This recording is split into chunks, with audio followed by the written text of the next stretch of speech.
Sa pagdating ni Pangulong Marcos sa Cambodia para sa kanyang state visit, kakamustahin niya ang Filipino community roon.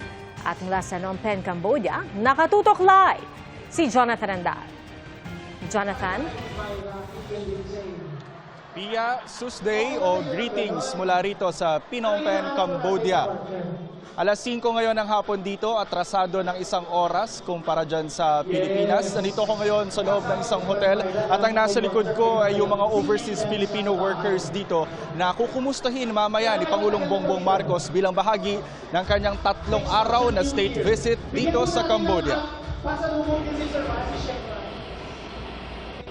Alas 4 ng hapon, oras sa Pilipinas, dumating sa Cambodia si Pangulong Bongbong Marcos kasama si First Lady Liza Araneta Marcos. Sukli ito ng Pangulo sa state visit sa Pilipinas ni Cambodian Prime Minister Hun Manet noong Pebrero. Ikalawang beses na rito sa Cambodia ni Marcos. Nagpunta rin siya rito noong 2022 para dumalo sa ASEAN Summit. Sa mga kalsada ng Phnom Penh, nakahilera ngayon ang mga watawat ng Pilipinas at ang litrato ng Pangulo ng unang ginang at ng hari ng Cambodia na si Norodom Sihamoni.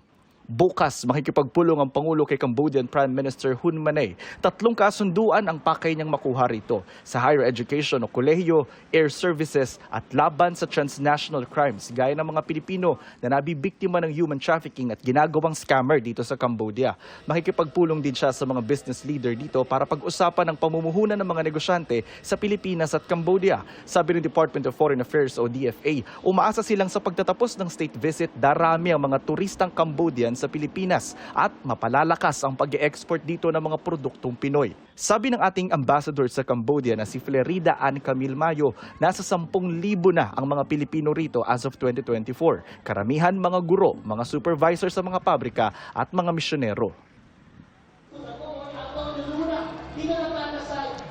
Pia, sa mga oras na ito ay nasa 500 na yung mga Pilipino na nandito sa venue.